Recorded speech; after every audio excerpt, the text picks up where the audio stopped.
Good afternoon, everyone. Thank you for joining me at Almost a Green Acre today. My name's Krista, and today just a quick little garden tour. I'm on the west-hand side of my property, and we're staring at these pretty spindly-looking tomato plants that I've thinned out to almost non-existent here. But anyway, it is what it is. I've taken off branches this week that pretty much didn't have any flowers on them and were non-essential limbs, I guess, that were sort of impeding the development of tomatoes and stuff. And I will say, so on Monday I did a big thinning, and then Tuesday it started to rain. So it rained all day Tuesday, all day Wednesday. Thursday I was able to get out again, and believe it or not, from Monday to Thursday, the tomatoes went nuts with the rain. I did not give them a yeast fertilizer until Thursday, actually.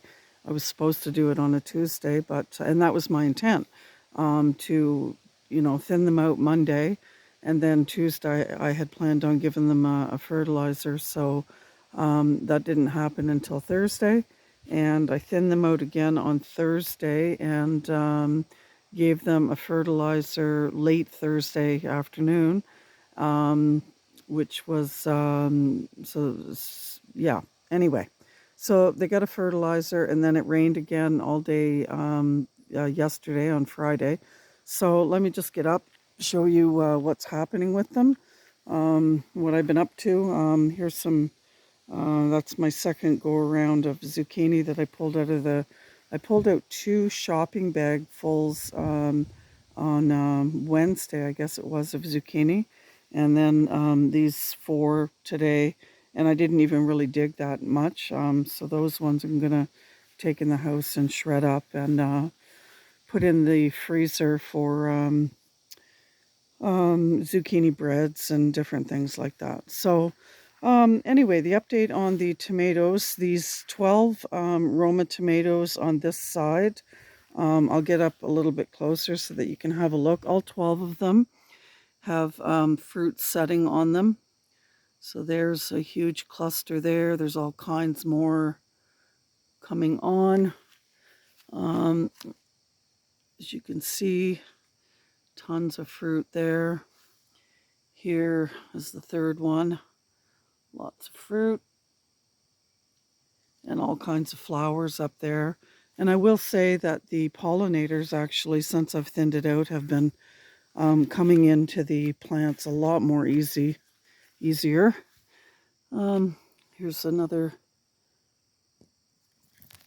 cluster in here, all kinds of flowers.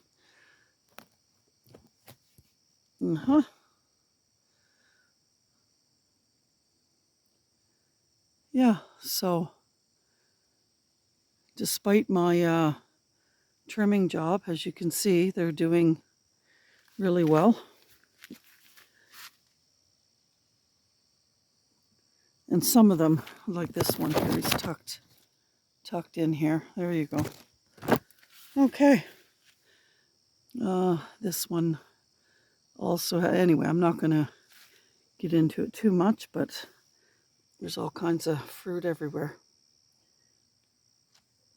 which is a big improvement from last week, because last week it had 0 fruit, which is great. And even today, I still have a pile of leaves here. This is just from today, me trimming today. So before I go on to the other side of the other tomatoes, I just want to show you some other work that I've been working on here. So there's a pile of all this brush that I've been able to get out of the woods over here. And as you can see, we've got some pretty massive limbs here.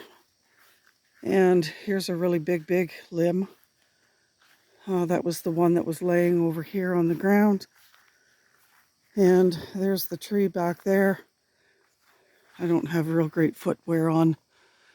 But I was able to get the limb off the tree. And then there was like 2 dead limbs on top of it. And right there where you see the, whatever that garbage is, that's white on there's broken windows over there. There's a deep freezer over there that the previous owners had left. Anyway, so I was able to get a little bit more done in here, but I have quite a ways to go. Yeah,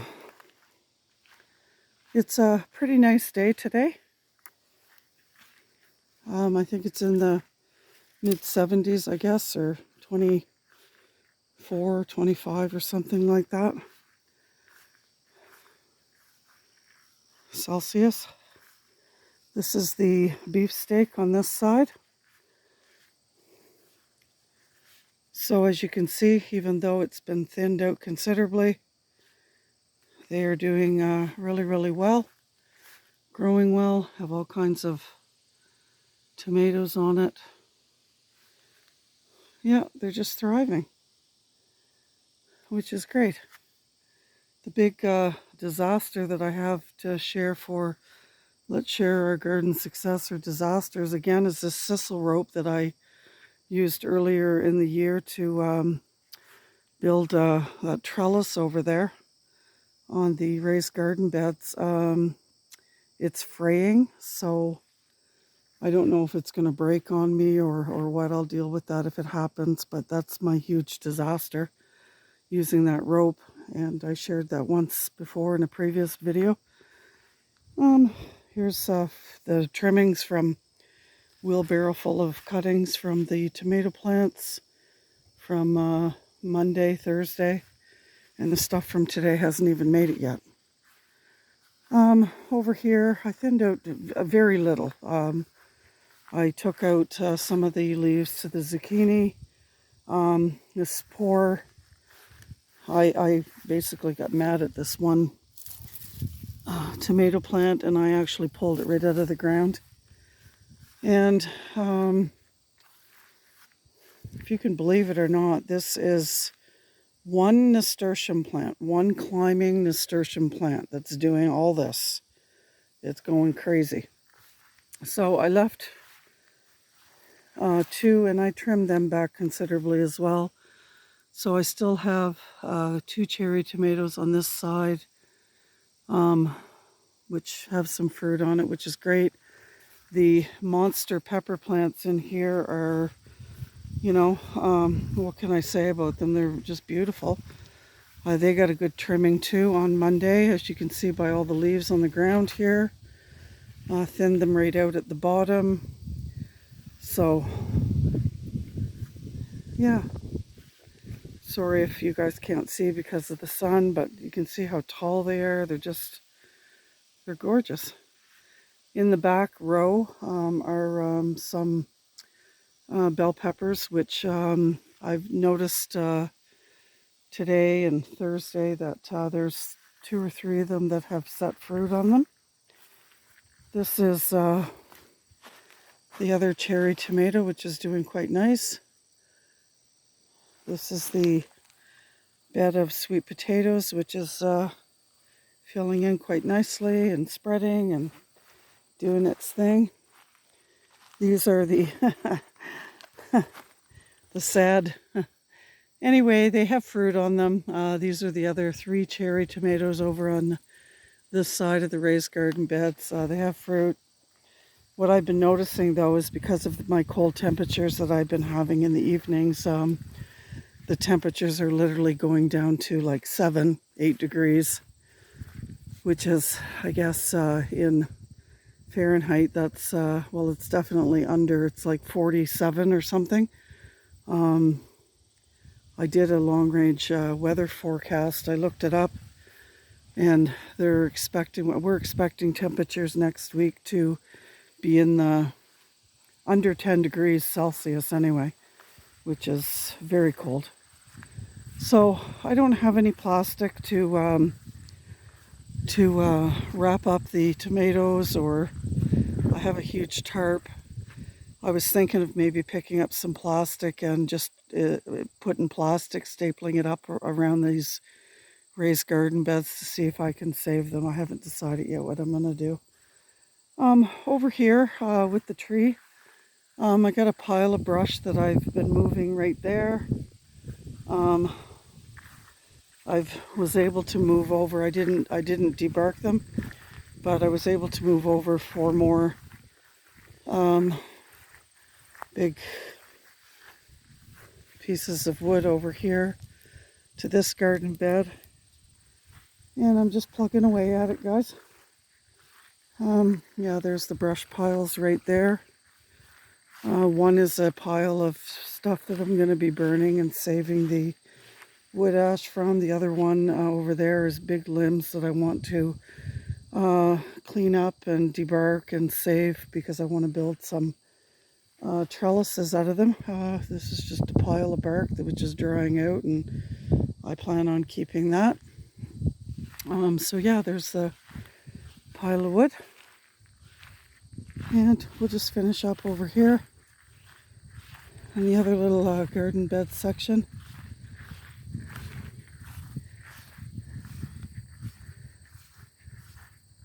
Hope you guys have all been having a great week. Yeah, these are amazing. These, I think everybody's been talking about their zucchinis doing really well this year. And I didn't, oh yeah, there's some huge ones in there. So these two here are green ones, so there's the potato plants. They're doing amazing. These 6 hostas have to be moved over here, and I've decided I'm going to put them over there by the trees on the west side. Yeah, the pepper plants have pretty much recovered. Well, they're kind of sheltered in here a little bit with the cold weather that we've been getting. And here's the beets and the spinach. And I have not come out and gotten the spinach cut off yet. I do want to freeze a lot of it and just saute it. I like it just like that. Yeah, beautiful sunflowers. I just love these colors. I think they're just absolutely stunning. It's like a mauve and a yellow and very pretty. So these, oh, I did have another poppy that bloomed over here. And whatever these are on this side of the garden bed, they still have yet to bloom. I don't know what they are yet. I'm continuing to leave them in, hoping that they will bloom. So yeah, anyway, that's my garden tour Saturday today, guys. I'd like to thank the host, Grandma Sandy, for putting together this collaboration, and Janita's BF Well Wishes Gardening for putting together the collaboration for Let's Share Our Garden Success or Disaster Stories, and the co-host for Garden Tour Saturday as well. I will put all of their information in the description for everybody to go take a look at their channels. And I thank you very much for coming along with me today and having a quick look and getting an update as to what's happening with the garden. So have yourselves a wonderful evening, wonderful weekend, and I'll see you soon. Thanks for now. Bye-bye.